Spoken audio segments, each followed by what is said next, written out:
It started with a message. Just a few lines from someone named Celine. Please stay with me as I tell you my story. Don't forget to like, share with your family and friends, and subscribe to this channel. Now back to my story. She had found my contact through a volunteer network I supported, claiming she was drawn to my father's legacy and moved by the way I'd carried on his work after his death. You don't know me, but I've followed your family's story. I admire your strength. I'm battling something private and could really use someone to talk to. Normally, I wouldn't respond to something like that, but maybe I was still fragile. Maybe it was grief, or maybe I wanted to believe someone still cared about who we were beyond the headlines. So I agreed to meet. We met at a quiet cafe on the edge of Westport Hills, a calm little town with iron-laced fences, gossipy neighbors, and a perfectly manicured mask over the rot that lived beneath. Celine wore gray, her eyes were pale, tired but calculating. Her smile was just warm enough to fool someone who wanted to be fooled. I just wanted to thank you, she said, wrapping her hands around a mug she barely touched. You gave people like me hope. Your father did. The conversation flowed easily. Too easily. She asked the right questions, laughed at the right moments. She complimented my work, told me I had grace. She mentioned being in remission, cancer. She said, and how difficult it was to rebuild her life alone.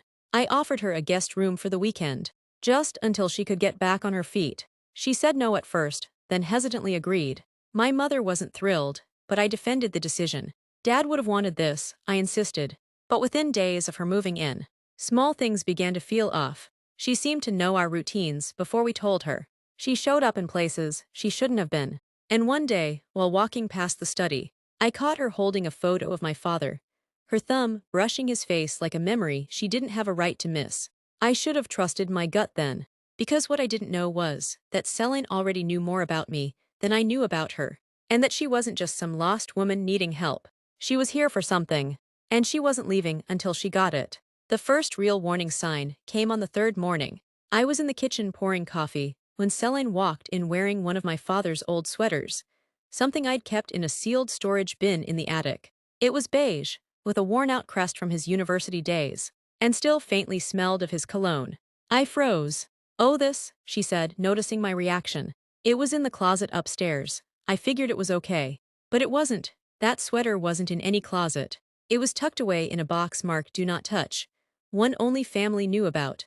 I brushed it off at first, told myself maybe Mom had moved things around. But the unease clung to me like wet fabric. That same day, my mother pulled me aside in the hallway. She gives me the creeps, she whispered, glancing toward the guest room. She knew your father's birthday, without anyone telling her. Exact date, even the time. You're sure you didn't post that somewhere? I hadn't. That evening, I walked past the study and noticed the drawer to my father's filing cabinet slightly ajar. The key was still in my jewelry box. Untouched, I knelt down, pulled the drawer open, and sifted through the papers. The notarized copy of his will was gone. I rushed to my room, flipped through my documents, and checked the lock safe. Nothing. When I asked Celine if she'd seen anything, she gave a soft, apologetic smile. I wouldn't go through your things. Amara, she said, you're the only person who's ever trusted me. Her voice was gentle, convincing, but I could feel the ground shifting. And then, like clockwork, she distracted me. That night, she fainted in the hallway, claimed it was the side effects of her illness. She cried in my arms, trembling like a child. I couldn't help but feel sorry for her. But while we were focused on her episode, my mother noticed something else. Her laptop was open, displaying a document with my father's name in the header. It looked like a second will. But that was impossible, wasn't it? My mother didn't say anything that night. She just handed me a folded sticky note the next morning while Celine was in the shower. On it, she had scribbled. She opened a document last night titled, Robert's Second Will. I saw his name. It's not the original. My stomach turned. There was no second will. At least not one we were ever told about. Dad had been meticulous with his estate. He updated his will 6 months before his death. Right after his diagnosis, my name, my sister's, and my mother's were clearly spelled out. He left no room for confusion. So what was this? Later that day, while Celine went for one of her long walks, she'd started taking walks every afternoon. Usually without her phone, I slipped into the guest room. Her laptop was gone, but her journal sat on the nightstand, half buried under a borrowed book from my shelf. I hesitated, then opened it. Page after page was filled with quotes, scribbles, fragmented thoughts, until I found something that made my breath catch. They won't see it coming, it's already started. If the signature passes, I'm in. Signature. More pages, dates and names I didn't recognize. Mentions of a Robert and an R.E. Initials my dad used professionally. At the end of one entry was a rough sketch of our house's floor plan. What the hell was she planning? I heard the door creak downstairs and quickly shoved the journal back. Heart pounding. I stepped into the hallway pretending I'd just come from the laundry room. Hey, she said, wiping sweat from her forehead. You won't believe what I found at the bookstore today. She held up a used paperback, smiling. That same gentle, harmless smile. But the mask was slipping. Her questions were getting sharper. She was no longer asking about me. She was asking about my dad. His past clients, his investments, his safe combinations. And when I checked the security camera on our front porch later that night, the one she didn't know about, I saw her receiving a package. From a man in a black car. She tucked it under her coat and glanced back at the door before walking in. Something was unraveling, and I was starting to believe the woman in our house didn't come here by accident. That night, sleep refused to come. I tossed and turned, replaying every word I'd read in Celine's journal. The phrase, if the signature passes. Echoed in my mind, like a chant from a twisted ritual. I didn't know what it meant, but I knew enough now, something about her presence here wasn't right. Out of curiosity and paranoia, I checked the feed from our security camera. At exactly 3:17 p.m. that day, while Celine was supposedly out for a walk, a black sedan pulled up in front of the house. A man in a dark suit stepped out, looked around, and approached the porch. He handed Celine a flat envelope and leaned in to whisper something. Her expression didn't change, cold, unreadable. She nodded, tucked the envelope into her coat, and walked back toward the house like nothing happened. I paused the footage and zoomed in. The man's face wasn't familiar, but something about the posture, the way he moved, deliberate. Efficient, it screamed professional. Not just a delivery guy, not a friend, someone involved. What was in that envelope? The next morning, Celine was already in the kitchen when I came down. She looked up from her tea and smiled. You look tired, she said sweetly. Rough night. I forced a laugh, couldn't sleep, weird dreams. She tilted her head. Dreams are often just things our brain is trying to tell us. I nodded slowly, trying not to let my eyes drift to the side table where the envelope now sat under her folded scarf. Whatever she was planning, it had already started. And if I didn't move fast, I feared I'd be watching everything my father built unravel from the inside. The envelope haunted me all morning.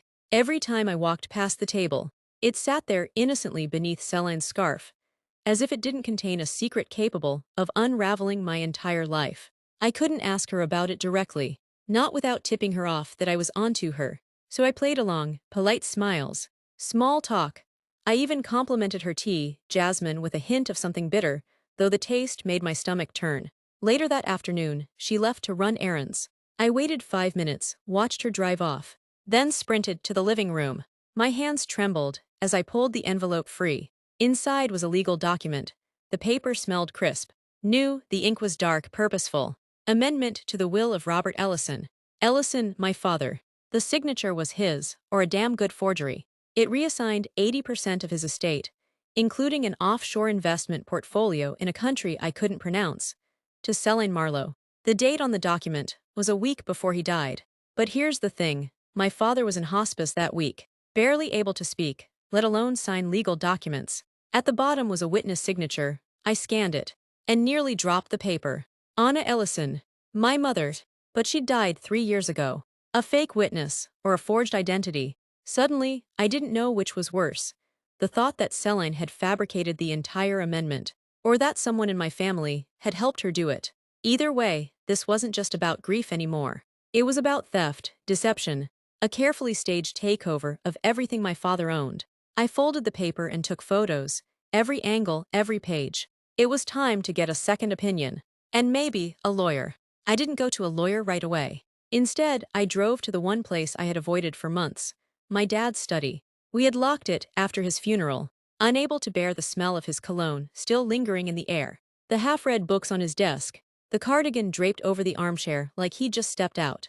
But now I needed answers, not memories. I unlocked the door and stepped into the dark. Silent room, dust floated in sunbeams. His desk sat untouched, the drawer stiff from disuse. I began sifting through everything, old letters, bank statements, contracts, most were nothing new. Then I found it. Tucked beneath the false bottom of his desk drawer was a thick envelope, yellowed and sealed with red wax. My name was written on the front, in his handwriting. I broke the seal with trembling hands and unfolded the letter. If you're reading this, something isn't right. My breath caught. I've made changes to my will recently, but I fear someone is trying to manipulate the process. You need to be careful with Celine. She's not who she claims to be. My heart raced. She's been asking about old accounts, pressuring me about securing her future. I had the accounts moved offshore and locked behind a verification system. Only you know, your mother's favorite flower. Protect what's yours, trust your gut. And if it comes to it, don't be afraid to fight dirty. She will. The letter ended abruptly. I reread it 3 times before folding it gently back into the envelope. A sense of clarity cut through my dread like a blade. Celine didn't just want the money. She wanted it all, and my father saw her coming. It was now up to me to stop her. The room felt colder now, as if my father's presence had returned to guide me through what was coming. I held the letter to my chest for a long moment before grabbing my laptop and typing in the name of the offshore account listed in the forged will. The site was secure, encrypted, military-grade protection. A blinking cursor waited beside the prompt. Enter verification phrase. I hesitated. My mother's favorite flower. It wasn't roses, she said they were too dramatic. Not lilies, those reminded her of funerals. Then I remembered. Every year, she'd plant one stubborn bed of blue hydrangeas under the window. No matter the season, no matter the climate. Even when they wilted early, she called them hopeful. I typed it in, blue hydrangeas. Access granted. My jaw dropped. Millions, maybe tens of millions, spread across 4 continents. All of it under my father's name. All of it quietly transferred before his death to a trust locked under that password. Celine never mentioned this account. It wasn't in the forged will. This was the real inheritance. And I held the keys. I logged out, screenshot nothing, left no trace. I knew now she didn't just want what my father had. She wanted to erase what he truly left behind. Suddenly, a sound snapped me out of the moment. The front door. I slid the letter into my pocket and shut the laptop. Celine's voice floated down the hall. Elijah, I'm home.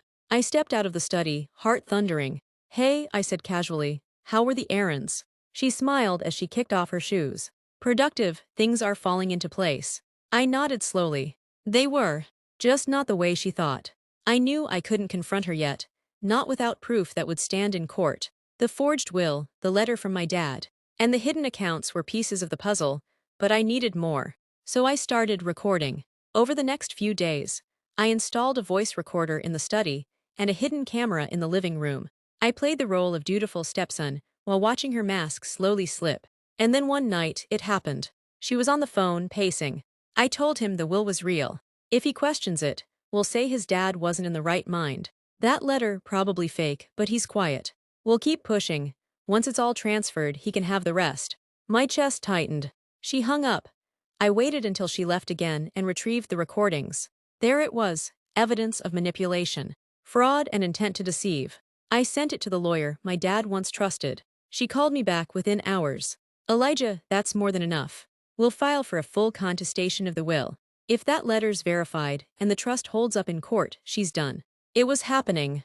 The trap she'd set was about to snap shut. The hearing was quiet at first. Celine showed up dressed in black, fake tears ready. She clutched the forged will and painted herself as a grieving widow, trying to carry out my father's final wishes. I let her speak. Then it was my turn. I stepped forward with the letter, the recordings, and the real trust documents accessed through my mother's favorite flower. The judge raised an eyebrow. My lawyer delivered the final blow. Your Honor, Celine's story changes each time she's asked about the cancer she claimed to survive, the accusations she made, and the secrecy of her treatments. This isn't just about greed. It's about identity fraud, coercion, and emotional manipulation. Celine's face went pale when the judge announced a forensic analyst would examine the signatures. She stood up and tried to leave. 2 officers stepped in her way. The courtroom murmured as the judge ordered an emergency freeze on all estate transfers. The tide had turned. That day, I didn't just defend my father's legacy. I reclaimed my own peace. Weeks later, I stood in my father's study again. Sunlight poured through the window, casting shadows on the desk where his final words were written. Celine was gone, awaiting trial. The court upheld the original trust and dismissed the forged will. I donated half of the offshore wealth to cancer research in my dad's name. The rest I kept safe for my future and for the family I hope to build someday. I opened my journal and began writing a letter I never planned to send. Dear Celine, you thought you could rewrite history, that no one would notice when grief made us blind. But you underestimated the one thing my father left me besides wealth: clarity. You taught me how masks can smile and still bite, how grief can burn away naivety, how silence holds power, and when broken becomes a weapon of truth. I forgive you, but I'll never forget you. Elijah. I closed the journal and tucked it beside my dad's old cardigan, right where the letter had been. Then I walked out of the study, closed the door, and finally felt free. Please like, share with your family and friends, and subscribe to our channel for more stories.